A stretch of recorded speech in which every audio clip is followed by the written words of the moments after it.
cepat ditangani oleh Polda Metro Jaya karena kita lihat itu juga kalian-kalian juga yang memposting bahwa Kadipropam main teletabis dengan Kapolda Metro Jaya itu peluk-pelukan sambil nangis-nangisan. Jadi kami ragukan juga objektivitasnya. Kita juga harus punya kewajiban moral dong untuk menempatkan, menangani masalah ini juga sesuai dengan porsinya. Ingat, ini kan kayak drama polisi lawan polisi ya Lur. Ada polisi yang mau ngebongkar kasus, tapi dia berhadapan sama polisi yang mau nutupin kasus ini. Jadinya ya banyak pertarungan di internal Polri yang nggak bisa kelihatan sama kita orang-orang awam ini. Dimana antar geng itu saling melindungi dan geng yang lainnya tidak mau mengganggu karena kebetulan mereka juga mungkin punya permasalahan yang sama. Jadi saling menutupi. Nah, untungnya, kalaupun di dalamnya ada oknum-oknum, maka oknum itulah yang patut dipersalahkan, bukan institusinya. Karena di dalam institusi itu juga banyak orang baiknya yang akhirnya nama mereka tercemar hanya karena ulah sebagian orang yang memang kotor tangannya. Ucapan Komarudin keras, Kapolda Metro Fadil Imran disebut. Pengacara Brigadir J Komarudin Simanjuntak mendesak Kapolri Listio Sigit menonaktifkan Kapolda Metro Jaya Irjen Fadil Imran. Pasalnya, kata Komarudin, Fadil Imran diduga terlibat dalam pelanggaran saat menangani kasus penembakan Brigadir J di rumah dinas Ferdy Sambo di Duren 3, Jakarta Selatan. Menurut dia, 4 perwira menengah Krimum, Polda Metro Jaya melanggar kode etik dalam penanganan kasus pembunuhan Brigadir J. Menurut dia, Fadil Imran harus bertanggung jawab atas ulah anak buahnya yang telah menghilangkan alat bukti di lokasi kejadian. Diketahui, sebanyak 36 personil Polri melanggar kode etik dalam penanganan kasus pembunuhan Brigadir J. Sejauh ini ada 16 personil yang ditempatkan di tempat khusus, sebanyak 6 diantaranya ditahan di Makobrimob Kelapa II Depok, lalu 10 orang di Provos Mabes Polri. Polri menetapkan 4 tersangka dalam kasus penembakan Brigadir J. Mereka mantan Kadif Propam Polri Irjen Ferdy Sambo, Baradae, Bribka RR, dan Kuat alias KM. Komarudin ngaku punya bukti perselingkuhan Ferdy Sambo. Brigjen Andirian Jajadi jangan banyak ngoceh. Pengacara Brigadir J Komarudin Simanjuntak mendapat peringatan dari Direktur Tindak Pidana Umum Barreskrim Polri, Brigjen Andirian Jajadi. Itu lantaran Komarudin cukup sering berbicara di media terkait kasus Ferdy Sambo, bahkan dugaan terkait perselingkuhan. Andirian pun meminta Komarudin Simanjuntak jangan terlalu bicara banyak di media dengan membuat pernyataan-pernyataan yang masih belum ada terbukti kebenarannya. Andirian pun menantang Komarudin untuk memberikan bukti pembunuhan Brigadir Yosua dan tidak hanya berkoar-koar. Jenderal Bintang 1 ini dengan tegas memperingatkan Komarudin untuk tidak banyak ngoceh di media mengenai kasus pembunuhan terhadap Brigadir Yosua tersebut. Sebelumnya, kuasa hukum keluarga Brigadir Nofriansah Yosua Huta Barat atau Brigadir J, Komarudin Simanjuntak mengatakan bahwa semua orang yang ada di lokasi kejadian tewasnya Brigadir Yosua harus dijadikan tersangka.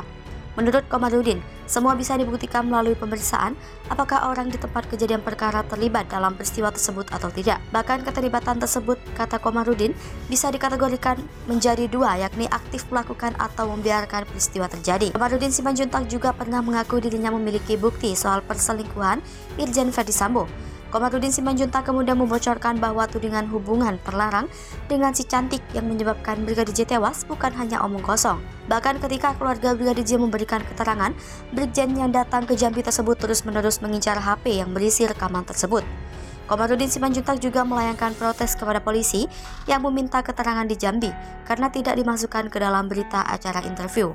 Ia pun menegaskan keterangan yang telah diberikan oleh kliennya harus dituliskan ke dalam BAI terlebih dahulu. Komarudin Simanjuntak menegaskan bahwa barang bukti yang ada di handphone tersebut sangat dahsyat sehingga tidak bisa asal diberikan kepada polisi. Ungkap operasi sebar dana Ferdy Sambo memuluskan skenario, IPW ada informasi DPR juga dapat. Ketua Indonesia Police Watch Sugeng Teguh Santoso mendapatkan bocoran informasi soal dugaan mantan Kadif Propam Polri. Irjen Ferdy Sambo mengucurkan uang dengan sejumlah banyak kepada sejumlah pihak guna memuluskan skenario palsu yang dibuatnya mengenai kematian Brigadir J. Hal itu dibuktikan dengan adanya pengakuan dari Lembaga Perlindungan Saksi dan Korban yang sempat disodorkan 2 amplop tebal diduga berisi uang. Namun ditegaskan upaya penyogokan itu ditolak LPSK. Selain ke LPSK, IPW juga mendapat informasi dugaan dana yang mengalir ke DPR. Namun hal tersebut belum dapat dipastikan. Adanya bagi-bagi uang oleh Ferdy Sambo disebut IPW harus menjadi catatan penting bagi tim khusus Polri, khususnya melakukan pendalaman terhadap 31 polisi melanggar etik karena diduga terlibat dalam skenario palsu Ferdy Sambo, terlebih pada pengakuan Baradae. Tersangka kasus ini dijanjikan uang 1 miliar rupiah. Ferdy Sambo sogok LPSK. Ketua LPSK Hasto Atmojo Saros sebelumnya mengungkap upaya Ferdy Sambo menyogok lembaganya. Dia mengatakan upaya tersebut bukan lagi dugaan, namun benar terjadi. Peristiwa itu terjadi di kantor Propam Polri, tempat kerja Ferdy Sambo saat menjabat Kadif Propam Polri pada Rabu 13 Juli 2022, 5 hari setelah peristiwa penembakan yang menewaskan Brigadir J pada Jumat 8 Juli 2022. LPSK bertemu Ferdy Sambo untuk melakukan koordinasi kasus kematian Brigadir J.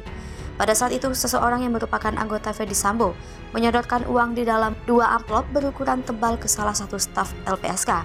Hasto memastikan bahwa 2 amplop yang diduga berisi uang tersebut langsung ditolak dan dikembalikan. Dia juga mengaku tidak mengetahui secara jumlah uang tersebut. Dijelaskan setelah kejadian itu, pada Kamis 14 Juli 2022, Putri istri Ferdy Sambo mengajukan permohonan perlindungan ke LPSK dan melakukan pertemuan pada Sabtu 16 Juli 2022. Saat itu LPSK gagal menggali keterangan karena kondisinya yang tidak stabil. Akhirnya terungkap, CCTV di rumah Irjen Ferdy Sambo ternyata diambil perwira Polda Metro Jaya. Teka-teki soal alat bukti kematian Brigadir J, yaitu CCTV di rumah dinas mantan Kadif Propam Polri, Irjen Ferdy Sambo akhirnya terungkap. Ternyata CCTV itu diduga diambil Wadireskrimum Polda Metro AKBP Jerry Raymond Siagian. Seperti diberitakan Pojok 1, sebelum skenario Ferdy Sambo terungkap, AKBP Jerry Raymond Siagian, salah satu perwira Polda Metro Jaya yang paling aktif dalam proses penyelidikan kasus pembunuhan Brigadir Yosua. Bahkan AKBP Jerry Raymond Siagian ini sempat mendatangi TKP pembunuhan Brigadir Yosua di rumah Irjen Ferdy Sambo selang sehari setelah Brigadir J tewas dibunuh atau pada Sabtu 9 Juli.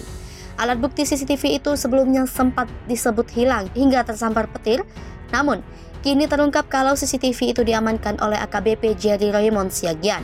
AKBP Jerry Raymond Siagian bersama teman-temannya yang lain diduga kuat terlibat menghilangkan alat bukti TKP di kawasan Duren 3, Jakarta Selatan. Tak sendiri, AKBP Jerry Raymond Siagian ditahan bersama mantan Kaden Adif Propam Polri, Kombes Pol Agus Nurpatria, dan Kabakum Biro Provos Div Propam Polri Kombes Pol Susanto.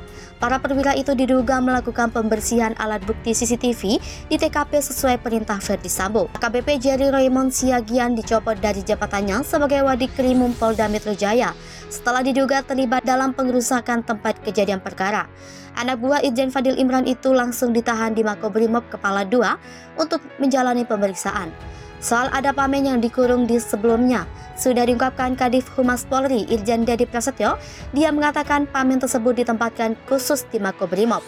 Irjen Dedi memang tidak menyebut siapa Pamen Polda Metro Jaya yang dikurung di Makobrimob tersebut. Namun, dari informasi yang diterima wartawan dari sumber terpercaya, Pamen tersebut adalah Wakil Direktur Reserse Kriminal Umum atau Wadikrimum Polda Metro Jaya AKBP Jerry Raymond Siagian.